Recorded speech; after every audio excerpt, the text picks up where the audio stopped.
다시 인사합니다. 하나님께서 함께 하십니다. 하나님께서 함께 하시는 귀한 은혜가 삶에 넘치길 간절히 축원합니다. 오늘은 사도행전 두 번째 강해 설교로 사도행전 9절로 10장 9절로 33절의 말씀을 가지고 하나님께 순종하여 편견을 버리자, 편견을 버리고 하나님 말씀에 순종하자라는 말씀을 나누겠습니다. 찰스 수인들이라는 목사님은 이렇게 말했습니다. 편견은 모든 사람의 마음속에 자라고 있는 끈질기고 가슴 안에 잡초이고 타락한 죄성이라는 썩은 퇴비에서 양분을 얻는다. 싹둑 자르거나 잎에 독을 뿌리거나 뿌리째 뽑아보라. 어느새 다시 돋아날 것이다. 편견이 이와 같이 집요하게 우리의 삶에 자리 잡고 있다는 겁니다. 죄성을 가지고 있는 우리 인간은 편견을 가지고 살고 있고 편견의 말들을 알고 편견의 견해를 가지고 있는 것이 우리의 삶이라는 것입니다.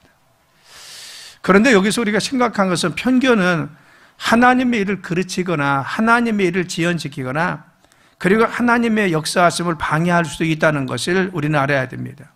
그래서 편견을 가지고 우리가 살다 보면 하나님의 역사하시는 일들을 왜곡시키거나 간과하고 그것을 무시하고 지날 수가 있는 것입니다. 우리는 순간순간 겸허하게 하나님께서 나에게 지금 뭐라고 말씀하시는지 우리의 생각이나 편견을 버리고 하나님 지금 말씀하심에 대해서 순종하고 하나님의 집 역사를 운행하심에 순종하는 뜻이 그 뜻에 순종하는 삶이 중요하다는 것, 이것이 믿음의 성도들의 삶이라는 것을 우리가 깨달아야 됩니다. 오늘 본문은 베드로가 항구 도시인 요빠의 무도장인 시몬의 집에 바로 기거하고 유숙할 때였습니다. 그런데 해변에 보이는 바로 같이 지붕에 올라가서 그는 기도했다는 겁니다. 그래서 9절 말씀에 바로 이튿날 그들이 길을 가다가 그 성에 가까이 갔을 그때 베드로가 기도하러 지붕에 올라가니 그 시간은 제6시더라. 여기서 지붕은 옥상을 이야기합니다. 그곳에 올라가서 해변을 바라서 기도했습니다.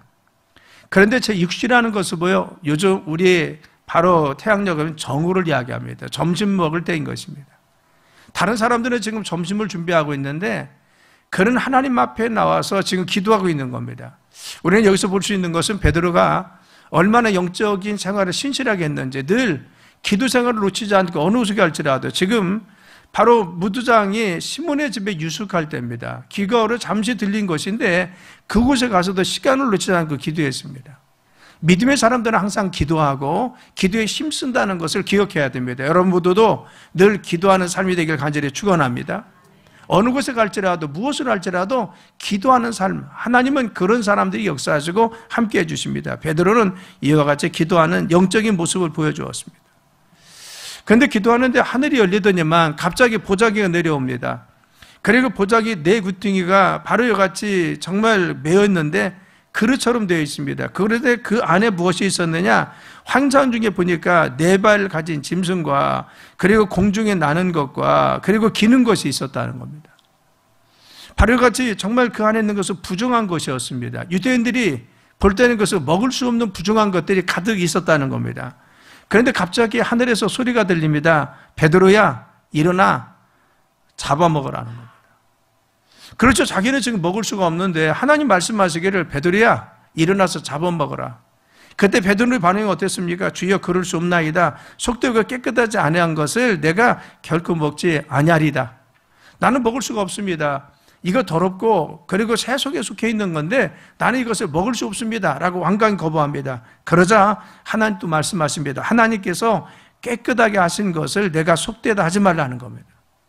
너 자꾸 더럽고 하지 마라. 나는 깨끗하다겠다. 너 자꾸 네가 판단해서 그렇게 바로 더럽다고 하지 말라 라고 말씀하시면서 그걸 먹으라고 거듭 그에게 3번 똑같은 환상이 보여졌다는 겁니다. 그러고 나서 3번 이와 같은 환상을 보고 하나님 음성 듣고 나서 그리고 보자기는 하늘로 사라집니다. 베드로는 이 상황 속에서 굉장히 당혹스러운 겁니다. 자기가 지금까지 믿었던 바로 유대이즘에는 바로 환상 속에 보여진 각종 네발 달린 짐승이나 기는 것이나 그리고 모든 그런 것들은 먹으면 안 되는 것들입니다. 근데 하나님은 말씀하시기를 야, 너 속되다고 하지 마, 더럽다고 하지 마, 내가 먹으라고 했잖아, 잡아먹어 라고 했습니다. 그래서 너무 어안이 벙벙해서 바로 이같이 어리둥절하고 있을 때 그 밑에 무도장이 시몬의 집에 누가 왔느냐 문을 두드리는데 고넬료가 보낸 두 사람이 와서 찾는 겁니다. 베드로라는 사람이 이곳에 있다고 하는데 그 베드로 선생님을 좀 만나길 원합니다. 그러겠습니다. 그런데 이 말을 들을 때 어떤 일이 있었느냐? 또 하나님께서 바로 그에게 또 말씀하십니다. 17절로 20절 말씀해 보면 이렇게 되어 있습니다. 베드로가 본 바 환상이 무슨 뜻인지 속으로 의아해하니 이게 무슨 뜻이 도대체 왜 먹으라고 하지? 마침 고넬료가 보낸 사람이 시몬의 집에 찾아와 문 밖에 서서 불러 묻되 베드로라 하는 시몬이 여기 유숙하느냐 하거늘 지금 묻는 겁니다. 베드로가 그 환상에 대해서 생각할 때 지금 밑에 층에서 그런 일이 벌어진 겁니다. 그런데 성령께서 베드로에게 뭐라고 말씀하시냐? 두 사람이 너를 찾으니 일어나 내려가 의심하지 말고 함께 가라. 그들을 보내었느니라 하시니라. 누가 보냈어요? 하나님 보냈다는 겁니다. 너 지금 밑에 바로같이 사람들 둘이 와서 너를 좀 찾고 있어. 그런데 내려가서 의심하지 마. 어디를 가는지, 그리고 누구를 만나는지, 무슨 일을 하는지 너 의심하지 마. 그리고 그냥 따라가라는 것입니다. 그래서 의심하지 말고 함께 가라. 내가 그들을 보내었느니라. 누가 보냈어요? 하나님 보냈다는 겁니다. 그때 베드로는 어떻게 했습니까? 바로 말씀에 순종해서 정말 따라갑니다. 하나님 말씀의 지시에 대해서 따라갑니다. 그런데 그 따라간 집이 누구요? 고넬료라는 이방인의 집입니다. 여러분, 고넬료는 온 가정을 불러놓고 함께 지금 예배드릴 준비하고 있습니다. 그리고 말씀을 들으러 갑니다. 그는 하나님 앞에 설교했습니다. 그런데 이 베드로는 지금 이방인들에게 처음 지금 복음을 전하는 겁니다. 초대교회 이방인들에게 처음 복음을 전하고 세례를 베푸는 장면이 바로 이 장면입니다. 한 번도 시도되지 않은 것입니다. 그래서 유대인들은 이방인들을 쉽게 상대하지 않았다는 겁니다. 그런데 가서 너무 당혹스러운 것은 뭐예요? 가서 마침 하나님 말씀에 정말 어안이 붕붕해서 여기까지 왔는데 성령의 지시로 왔는데 그럼에도 불구하고 와서 보니까 또 이방인들에 대해서 하나님 말씀을 선포하라는 겁니다. 아마 베드로는 굉장히 당혹감을 이기지 못하고 어리둥절했을 것입니다. 그래서 바로같이 이방인의 가정에서 바로같이 정말 말씀을 전하고 그리고 또 말씀을 선포하라 성령의 지시함이 있는데도 불구하고 그는 지금 강력한 하나님의 임재가 있음에도 불구하고 그는 마음속에 갈등이 분명히 있었을 것이라는 것입니다.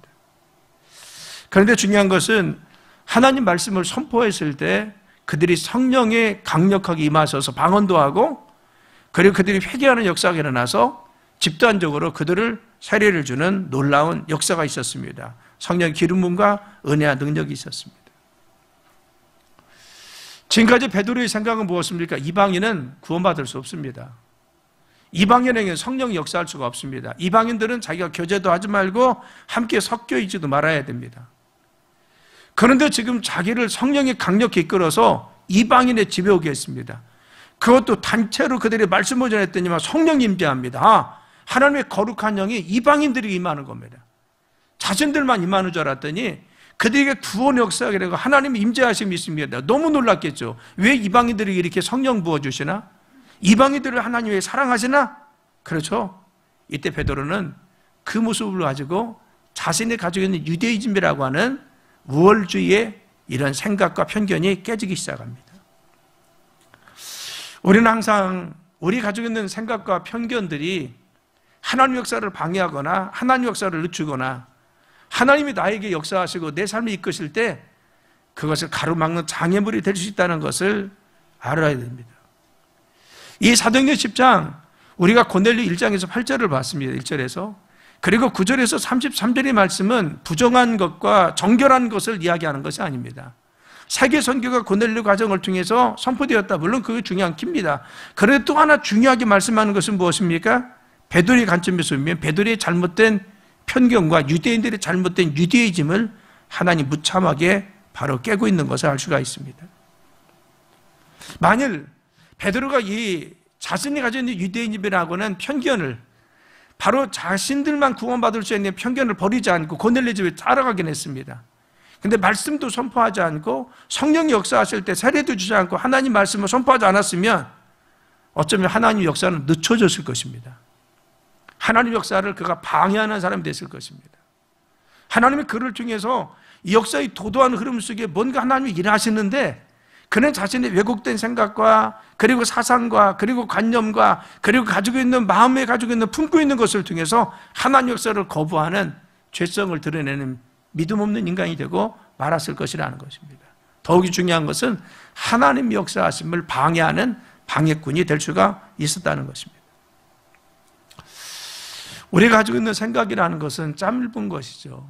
내가 가지고 있는 신념이나 사상, 내 경험 짧은 거 아닙니까? 우리가 70년째 80평생을 살아갑니다. 그런데 우리가 가지고 있는 사상이나 신념이 어쩌면 사상이나 신념이 내가 젊은 시절에 가지고 있을 수도 있고 또 맹범적에 가지고 있는 어떤 편견이라는 것은 마음의 상처 때문에 투영되는 것입니다. 그런 편견이 오랫동안 내 마음속에 자리 잡을 수가 있습니다. 그런데 중요한 것은 내가 경험한 세계와 가지고 있는 지식과 내가 가지고 있는 마음은요 바로 이같이 큰 것이 아닙니다. 하나님의 세계에 볼 때 지극히 작은 것을 보려 합니다. 내 상식이나 그리고 견해나 그 모든 내 판단이 옳다? 정답이다? 이것은 착각이라는 겁니다. 많은 사람들이 그렇게 살아가고 있습니다.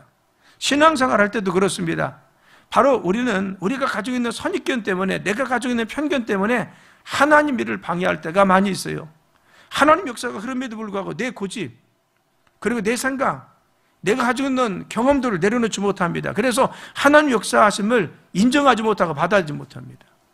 지금 분명히 말씀을 들을 때 나에게 강력하게 말씀하시고 감동 주십니다. 그리고 나에게 지금 정말 묵상할 때마다 하나님 나에게 들려주시는 음성이 있습니다.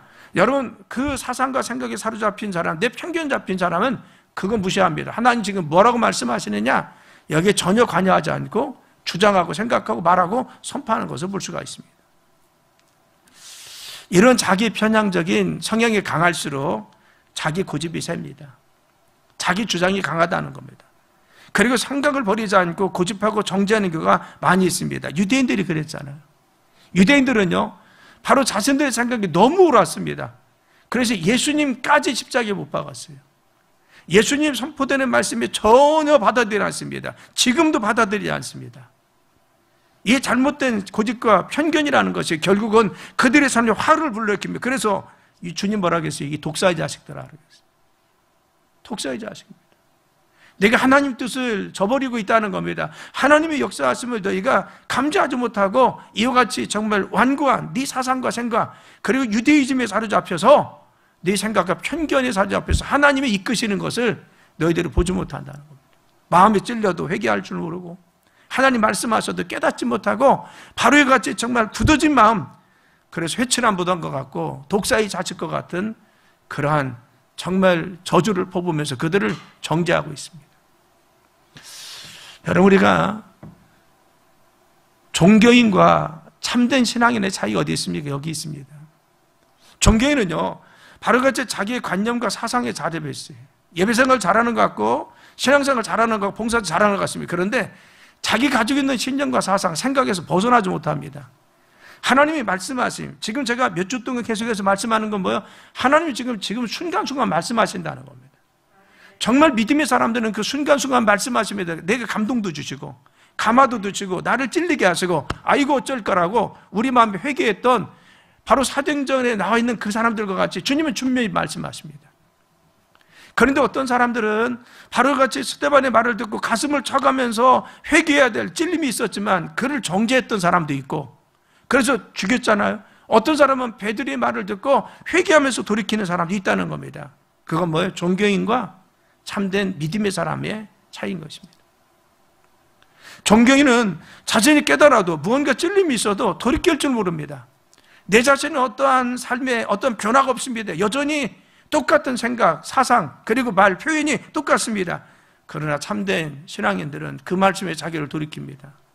내 자신의 언행이나 내 자신의 생각이나 내 자신의 제도를 돌아보는 그러한 사람이 되는 것입니다. 유대인 편견에 사로잡힌 사람.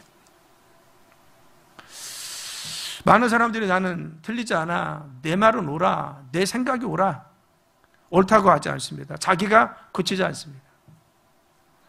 저도 그런 사람 중에 하나였습니다. 여기 80년대 학교 다닌 사람들 그리고 사회운동 했던 사람들이 많은 사람들은 그런 사상에 찌든 사람입니다. 나는 내 생각이 옳고 내가 배웠던 것이 옳고 내가 학습한 것이 옳았습니다. 그래서 때로는 소리 지르고 때로는 언쟁도 하고 논쟁하기를 좋아했던 사람 중에 하나입니다. 그런데 저는 2년의 시간이 흐르고 나서 은혜 받으면서 오늘은 잠언 3장 5절 6절이 말씀하십니다. 너는 여호와를 의뢰하고 내 명철을 의지하지 말라. 너는 범사의 그를 의지하라. 그리하면 내 길을 인도하신다 말씀. 나는 거기서 너무만 충격을 받았습니다. 명철이라는 것이 뭐냐? 제가 명철을 찾아왔더니만 경험, 상식, 지식, 그리고 내가 가지고 있는 그러한 모든 것들을 이야기합니다. 나는 과연 하나님 의지하고 살았는지, 내 명철을 의지하고 살았는지 나는 정말 심각한 고민했습니다. 나는 내가 판단하고 생각하고 내가 주장했던 것들, 내가 소리 질렀던 것들이 내 사상이었습니다. 내 생각이었습니다. 내가 오름이었고 내 경험상 있었던 것이고 내가 학습했던 것들이었습니다. 내가 지금까지 믿음으로 살았다는 것이 정말 여호와를 의뢰하면서 그분 말씀을 신뢰하고 순종했던 것이 아니라 나는 내 사상과 맞고 내 생각과 말고 내 바로 이와 같은 신념과 맞기 때문에 나는 아멘하고 따라갔던 겁니다. 그리고 그 일에 대해서 내가 물분을 가리지 않고 살아갔던 것입니다. 근데 여러분, 나는 그때 충격을 받았습니다. 나는 믿음의 사람이 아니었구나. 나는 사상적인 사람이었지, 신념의 사람이었지, 그리고 내 가지고 있는 편견의 사람이었지, 나는 정말 믿음으로 하나님 앞에 순종하며 말씀하심에 대해서, 감동하심에 대해서 지금 하나님께서 역사의 도도한 흐름 가운데 나를 만지시고 딜링하시는 거에 대해서 순종하는 삶이 아니라 나는 고집스러운 편견을 가지고 있는 유대인과 똑같다는 것을 발견했습니다. 얼마나 나는 하나님 앞에 내 자신을 깨고 철저히 부쉈는지 모릅니다. 여러분, 그렇죠? 우리는 하나님께서 지금 역사하시는 일들이 있는데 지금 풀어가는 주님 방법이 있습니다. 우리가 그 속에 내 자신이 녹아내려야 됩니다. 주님이 지금 일을 진행하시는데 내 자신이 녹아내려야 됩니다.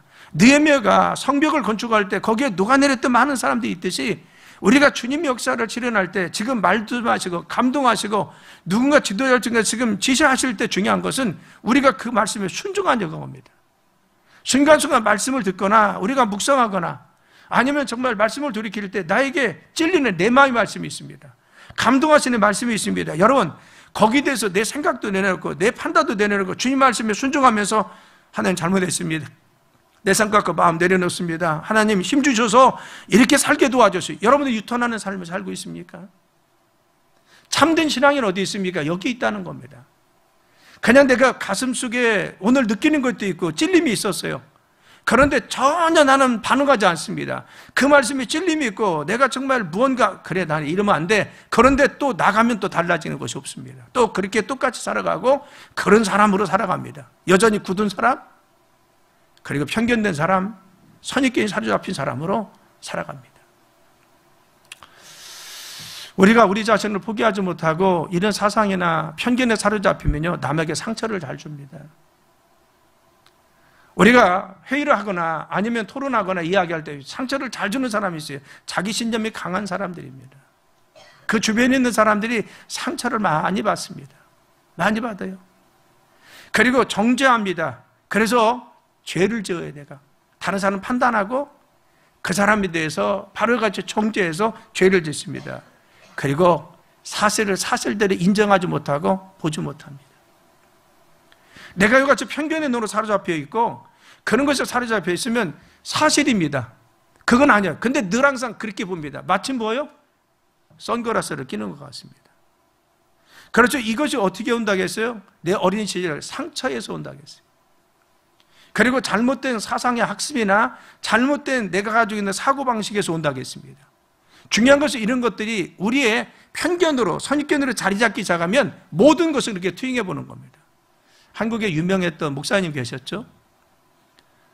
60년대가 70년대 굉장히 유명했던 목사님이에요. 그런데 그분은 바로 어떤 일들이 있을 때 귀신을 쫓아서 하나님 역사를 일으켰습니다. 그분은 모든 것이 그래서 귀신입니다. 병의 원인도 귀신이고 사업이 실패하는 것도 귀신이고 물론 그런 영들이 역사할 수 있습니다. 그런데 성경은 귀신이라고 하는 것은만 한정하지 않습니다. 병이 오는 원인도 여러 가지 이야기하고 우리의 사업이 실패하는 것도 우리 주변의 문제도 다 여러 가지 원인들이 있을 수가 있습니다. 그런데 그분은 늘 귀신입니다. 귀신 쫓으면 다 됩니다. 그래서 나중에는 신학적 문제가 있어서 그분은 정죄받았습니다. 우리의 바로 삶 가운데 이같이 잘못된 것들이 내 마음이 가지고 있는 어떠한 사고방식들이 굳어지면요 늘 그걸 가지고 끼고 옵니다. 그래서 모든 삶을, 모든 일들, 모든 것들을, 모든 삶을 볼 때 그렇게 판단합니다. 그래서 아버지에게 상처받는 사람은 권위자를 인정할 수 없어요. 선생님, 상사, 목사님과 관계가 부드럽지 못합니다. 늘 반발하고, 그리고 도전해야 될 대상이고 싸워야 될 적입니다. 왜 그래요? 아버지에 대한 투영된 마음이 비춰지기 시작합니다. 그래서 아버지한테 상처받은 아내는요, 그 딸은 결혼하고 나서 남편이 아버지 모습이 조금 나타나면요, 아버지도 아버지같이 나를 핍박하는 자입니다. 내가 대적해야 될 대상입니다. 그러니까 이분들은 결혼생활도 가정생활도 사회생활도 바로 하지 못하는 것입니다. 우리가 중요한 것은 이토록 편견이라고 하는 것이 선입견, 우리가 가지고 있는 사고방식이 잘못되어 있으면 이토록 위험하다는 것입니다. 그래서 하나님 몰아가시는 다양한 방법을 우리 인정해야 됩니다. 하나님은 그렇게 할 수도 있고 내 생각과 다르게 저렇게 역사할 수도 있습니다. 우리는 하나님 역사하심에 대해서 다양하게 들을 줄 알아야 됩니다. 그래 지금 무엇을 역사하시는지 내가 예배 시간마다 감동 주는 거 있습니다. 내 굳어진 마음을 가지고 그냥 그걸 쥐고 내가 그냥 어쨌든 버틸려고 하지 말고 말씀 가운데 녹아서 내 마음을 좀 내려놓자는 겁니다. 그게 뭐 이렇게 주장할 거야 됩니까? 내가 붙잡아야 될 것이 그 굳은 마음입니까? 내가 편견된 마음입니까? 여러분들이 가지고 있는 잘못된 신념이 내가 정말 붙잡아야 될 겁니까? 하나님 말씀을 잡아야 됩니까? 순간순간 하나님 말씀은 방망이가 되어서 우리의 마음을 지금 때리고 있습니다. 너 지금 그 사고방식 버리라는 것입니다. 이때 중요한 것은 우리가 하나님 말씀 앞에, 말씀의 방망이 앞에 겸허하게 그 내 자신의 잘못된 것을 부수는 것이 중요합니다. 개인적 차원에서도 내가 보는 시각의 편견이 있어요. 틀릴 수도 있다는 겁니다. 나는 항상 오라, 당신이 잘못됐어. 이것은요, 지극히 편견된 사고방식입니다. 바로 우리는 늘 항상 내 자신을 겸손히 헤아려 봐야 됩니다. 그래서 자기 자신을 비우고 하나님 뜻에 대해서 겸허하게 믿음의 자세가 필요한 겁니다. 그래서 이런 편견을 깨우기 위해서 늘 하나님을 향해서 마음의 문이 열려 있어요. 순간순간 들려주시는 이 감동하심에 대해서. 여러분 설교할 때 지금 제가 계속 이야기하잖아요. 감동하심, 내 마음의 말씀을 들으라고 하잖아요. 근데 많은 사람은 내 말씀 듣고 나서도 전혀 삶의 변화가 없습니다. 생각하는 것, 말하는 것, 태도나 전혀 변하지 않습니다. 그렇죠. 바로 같이 말씀하시면 내가 지금 우리가 어떻게 하는 거냐? 회개는 뭐예요? 유턴한다는 겁니다. 내가 잘못된 마음이 있으면 돌이켜서 새로운 방향으로 가야 되고, 내가 잘못된 태도가 있으면 돌이켜서 하나님 앞에 내 자신을 돌이켜서 가야죠. 그래서 마음의 문을 열고 순간순간 그 뜻을 받아들이자는 것입니다. 본문에 이해할 수 없는 베드로가 환상을 봤어요. 그 뜻을 이해하려고 묵상하고 있을 때 성령께서 고넬료를 보낸 사람들을 초청하게끔 이야기합니다. 여러분 19절 20절 볼까요? 베드로가 그 환상에 대하여 생각할 때 전혀 벙벙한 환상을 저기 봤잖아요. 부정한 것을 먹으라 오니까 이거 어떻게 동전이 이거 용납할 수가 없습니다. 그래서 정말 이거 혼란에 빠졌는데 바로 같이 그 환상에 대해 생각할 때 성령께서 그에게 말씀하시되 라겠어요. 그때 말씀하십니다. 야, 밑에 두 사람이 너를 찾으니 그거죠. 일어나 내려가 의심하지 말고 함께 가라. 내가 그들을 보내었느니라. 자, 여기서 보면 의심하지 말고 옵니다. 의심할 수밖에 없는 상황입니다. 아니 이상한 환상 보여주고 너 속되다고 하지 마야. 내가 거룩하다고 해서 먹어? 자신의 생각과 유대인들의 도움이 받아들일 수 없는 겁니다. 지금 의아하게 생각하는데 또 이방인이 찾아와서 이방인의 집에 가서 설교하라고 할 차례입니다. 그런데 그 말씀이 뭐 너 의아하게 생각하지 말라는 겁니다. 누가 왔든 뭐라고 하든 어떤 것이 벌어지든 의아하게 생각하지 말고 의심하지 말고라고 했어요. 지금 의심할 수밖에 없는 상황이잖아요. 자기가 받아들일 수 없는 것입니다. 도무지 유대이즘의 사고방식 속에서는 그것을 받아들이면 안 됩니다. 그런데 함께 가라는 겁니다. 그리고 뭐라고 했어요? 그들을 내가 보냈다는 겁니다. 지금 누가 말씀하시는 거예요? 네가 편견과 사고방식 때문에 안 된다고 하는데 지금 이 일을 진행한 것을 누가 하느냐? 내가 한다는 겁니다. 성령께서 하시고 하나님이 하시는 겁니다. 우리는 늘 우리가 하나님 앞에 겸손히 내 마음을 비우고 주님의 일하심에 순종할 마음의 자세를 갖게 간절히 축원합니다. 지금은 우리 속에서도 역사하시고 이 시간도 역사하여 주시고 말씀하시고 우리의 삶 중에도 지금 역사하십니다. 순간순간 주님 말씀하시고 우리를 이끌어 주십니다. 설교를 들을 때도 말씀을 묵상할 때 여러분 말씀을 내가 폈습니다. 그래서 읽었는데 이 말씀이 도무지 다음 구절이 넘어가지 않아요. 왜? 너무 강력하게 내 마음 물립니다. 내가 지났어요. 그런데 그 여운이 남습니다. 마치 여운이 남듯이 그 메아리가 들리듯이 내 마음속에 계속해서 울리는 말씀이 있어요. 내 마음을 자꾸 울리고 나를 자꾸 변화시키고 내 마음속에 말씀하심이 있습니다. 이런 세미한 음성에 대해서 우리가 지금 어떻게 반응하냐 그거죠. 우리는 정말 이렇게 반응할 수 있는 믿음의 사람, 이들이 누굽니까? 자신의 편견을 바로 깨고 순종할 수 있는 믿음의 사람. 그가 도무지 편견을 깨고 순종할 수 없으니까 너 의심하지 말고 따라가라는 겁니다. 의심하지 마. 그래서 27절, 29절 봐요. 더불어 마야 들어가 여러 사람이 모인 것을 보고 이제 고넬리 집에 갔습니다. 따라서. 근데 여러 사람이 모였어요. 이거 한 사람도 아니고 떼거리로 모여 있는 겁니다. 그것도 뭐요? 이방인들이 있는 겁니다. 이방인들. 그런데 이르되 유대인으로서 이방인과 교제하며 가까이 하는 것이 위법인 줄 너희도 알거니와 이야기합니다. 야, 내가 지금 성령이 이끌려서 여기 오기는 왔는데 나도 어안이 번벙하다. 근데 너희들이 지금 떼거리로 모여서 말씀 들으려고 하는데 중요한 것은 뭐냐? 이것이 위법이잖아. 너희들 잘 알잖아. 이방인 너희들이. 유대인으로서 이방인과 교제하는 것은 가까이 하는 것은 위법이다. 법이 어기는 겁니다. 지금 한 번도 되지 않은 일들을 지금 성령께 시켜서 하는 겁니다. 너희도 알거냐? 하나님께서 내게 지시하사라고 했어요. 누구의 지시를 받았어요? 하나님이 지시해서 자기의 마음을 내려놓은 겁니다. 그것이 위법일지라도 자신의 편견과 자신의 유대이즘을 내려놓은 겁니다. 하나님께 지시해서 아무도 속되다 하거나 깨끗하지 않다 하지 말라 하셨다는 겁니다. 너희들 내가 더럽다고 했는데 하나님이 속되다고 하지 말아라. 그래서 자꾸 먹으라겠다는 겁니다. 가라겠다는 겁니다. 그래서 왔다고 이야기합니다. 우리는 여기서 볼 수 있는 것은 베드로를 하나님이 쓰신 이유가 무엇입니까? 자기의 생각과 사상과 종교적 신념이 맞지 않을지라도 하나님 말씀하심에 순종했습니다. 이게 중요합니다. 우리는 내 생각과 편견이 있을지라도 중요한 것은 지금 하나님이 그렇게 역사하고 있어요. 지금 내 마음속에 그렇게 말씀하십니까? 지금 나에게 회개할 것을 말씀하고 돌이켜서 화해할 걸 말씀하십니까? 중요한 것은 뭐예요? 나는 그 뜻에 순종해서 따라가는 자가 하나님 말씀하시며 순종하고 믿음의 사람이 되는 줄 믿습니다. 그를 사용하신 이유가 어디 있어요? 편견과 사상과 유대이즘이 사로잡힌 것이 아니라 하나님이 원하시면 그는 순종했습니다. 지금 벌어지는 일이 무엇인지 알지 못해요. 나도 이해할 수 없습니다. 그러나 주님 말씀하시니까 겸허히 순종합니다. 그렇죠? 여러분, 우리는 여기서 우리 마음속에 충돌이 늘 일어납니다. 그는 유대이즘 그리고 이 정말 유대 우월주의, 자신도 구원받는다는 생각, 그리고 이방인은 구원받지 못한다는 이 생각과 하나님 말씀하셔서 야, 이방인도 구원시켜. 그들의 말씀을 전해.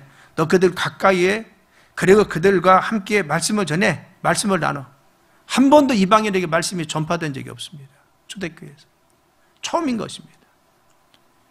이 두 가지가 충돌됐을 때, 그렇죠. 자기 마음속에 내적인 갈등도 그 충돌이 있었습니다. 그런데 이때 그는 어떻게 순종했습니까? 하나님 말씀에 내 자신의 잘못된 사상과 생각을 내려놓고 말씀에 순종해서 갔더니만 하나님 역사하여 주시더라는 것. 자, 우리가 한 가지 중요한 사실은요, 내가 편견에 사로잡혀서 하나님의 감동하심과 말씀하심에 순종하지 않으면 어떤 결과가 있느냐.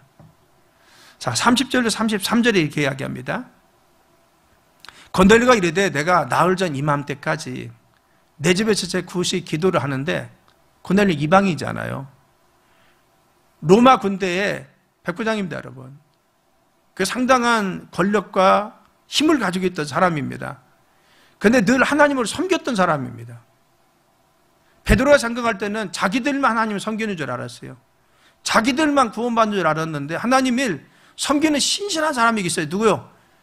로마 사람인데, 그는 군대의 백부장인데 섬겼다는 겁니다. 제 구시에 기도하는데 갑자기 한 사람이 빛난 옷을 입고 내 앞에 서서 고넬료에게 말하되라 했어요. 고넬료야, 하나님이 내 기도를 들으시고 내 구제를 기억하셨으니, 하나님 말씀이죠. 사람을 욕벌어 보냐 베드로라 하는 시몬을 정하라. 그가 바닷가 무두장이 시몬의 집에 유숙하느니라 하시기로, 내가 곧 당신에게 사람을 보냈는데 오셨으니 잘하였습니다. 이제 우리는 주께서 당신에게 명하신 모든 것을 듣고자 하여 다 하나님 앞에 있습니다. 만일 베드로가 바로 이방인을 부를 때, 야, 내가 이방인하고 같이 가. 또 가니까 막 그 가족들이 다 모여 있습니다. 한 사람 있는 것도 아니고 막 거기에 뭉쳐 있는 겁니다. 그렇죠. 우리가 마치 막 더러운 어떤 것을 보아서 막 있는 것을 보아서 놀라는 것 같이 얼마나 놀랐겠어요. 한 사람도 아니고 막 떼거리로 거기 모여 있는데, 이방인 한 사람 접하는 거리 괜찮은데 막 거기 가족들이 다 모여 있는 겁니다. 친지들과 모든 종들이 너무 놀랐을 거라는 겁니다. 그런데 중요한 것은 이때 그래서 따라가지 않았거나 지시하심에 불구하고 순종하지 않고, 나 못 가. 저 이방인 왜 따라가? 어디 가는지 모르잖아. 또 한이 와보니까 이게 뭐여, 이게 이 더러운 사람들을, 이 거룩하지 못한 사람을 내가 말씀을 전하라고? 아니, 여기 내가 뭐로 보내는 거예요? 나 못 들어가. 그리고 버텼어 봐요. 하나님은 고넬료를 통해서 말씀하셨잖아요. 사도행전 10장 1절을 발전해 고넬료가 어떤 사람인지, 어떤 신실한 믿음을 가지고 있었는지, 그래서 하나님이 이방인으로 최초의 가정을 구원하고 성령의 기름 부음을 역사하셔서 이방세계에 전하는 주님의 뜻을 가지고 그를 지금 말씀하시고 그에게 계시하셨습니다. 그리고 말씀했을 뿐만 아니라 바로 같이 베드로를 청하라고 했어요. 만일 베드로가 자기 생각과 편견에 사로잡혀서 나 못해요라고 했으면 그는 어떤 사람입니까? 하나님의 성령의 지시함에 순종하지 못한 사람.